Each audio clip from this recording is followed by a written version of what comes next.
Joining me now with more is Rhett Buttle. He's a president of Public-Private Strategies. Rhett, it's great to have you on the show this morning. And how are you seeing Small Business Week play out across the country?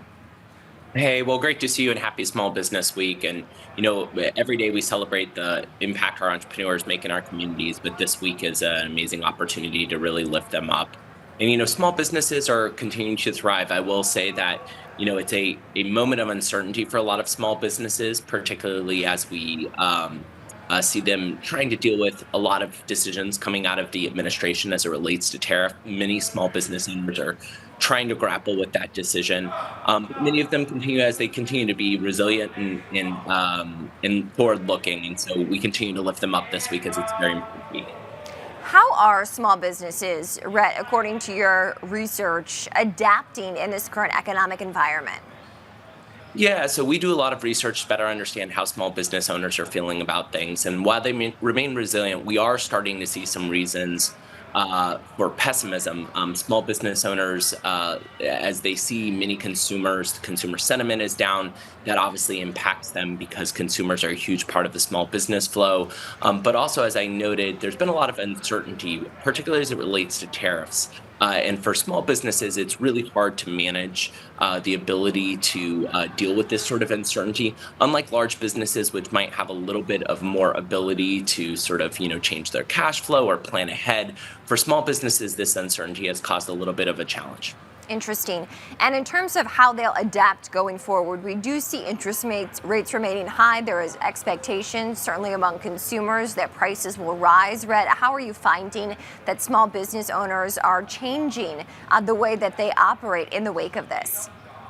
Yeah, so a few things. As I said, small business owners are always resilient, but I will say we see more small businesses moving to more digital tools, which has been a huge part of their growth over the last few years. I think that helps reduce costs. The other thing is we're currently in the field on artificial intelligence and seeing and understanding how small business owners are using that to adapt. I think that is helpful for a lot of small businesses who are looking to be competitive in this moment. So we see small businesses as always, focused on kind of what's going on in their larger surrounding right now with some of the consumer sentiment going down and the challenges out of Washington. They're still sort of pioneering ahead and using new technology to be competitive. We do know the House Majority Leader, Steve Scalise, in fact, told me here at the New York Stock Exchange just a few weeks ago that he is hoping that Congress can have a bill on the president's desk by Memorial Day that would lead to less regulation, extended tax cuts, a higher defense spending. Of course, the big, beautiful bill, as President Donald Trump has called it. What does that mean for small businesses?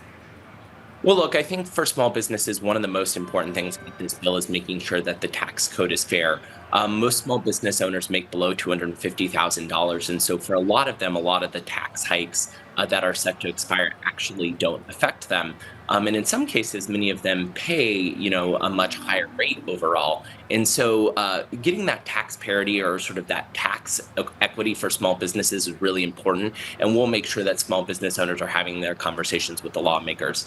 I will say we saw the president release his budget last week. The budget does make a lot of significant cuts to the Small Business Administration, a lot of the support tools. So we're hoping some of that funding will be put back in as Congress moves forward with this one large, beautiful bill.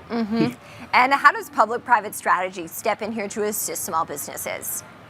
Yeah, so we have a partner, Small Business for America's Future, which is our small business policy and advocacy arm that really gives small business owners a voice in Washington and states across the country. We encourage small business owners to join. Their voice is so important, more now than ever, as we think about our economic future. How directly do these trade talks impact small businesses? I know we've talked about tariffs, the expectation of higher costs, that is, but for small businesses, are they watching the market play out in real time as they do need to adjust their own plans? Yeah, this uncertainty and these tariffs are top of mind for small business owners right now. Probably the number one thing we're hearing from people. People are using words like whiplash or uncertainty. Once they begin to understand sort of the downstream effects, especially if they're doing importing or exporting, they have a good understanding of what it means for them. Like as I mentioned, it's really hard for them to plan. Small business owners, there's 30 million of them. They're not able to just go into a policymaker's office and cut a deal, right? We've seen a lot of the automakers bankers and Apple be able to go in and sort of cut a deal for exemption.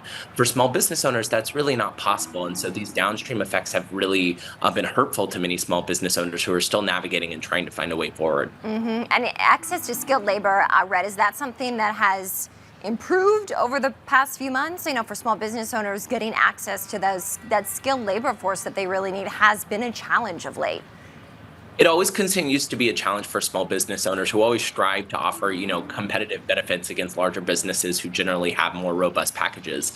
I will say, as we see the job market tightening a little bit, that does increase more skilled applicants who are interested in pursuing entrepreneurship or moving towards small businesses. So if there's a little glimmer of hope, I think that is one of them.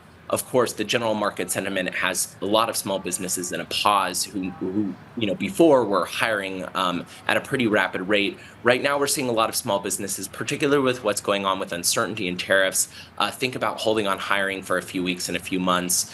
We just had the recent jobs report out, and we saw in a lot of critical industries, even though we had overall sort of job growth, we've seen in some critical industries like manufacturing, hiring has actually slowed. All right, Rhett Buttle, president of Public-Private Strategies. We appreciate you joining. He's tuning in from Atlanta. Rhett, thanks. So great to see you as always.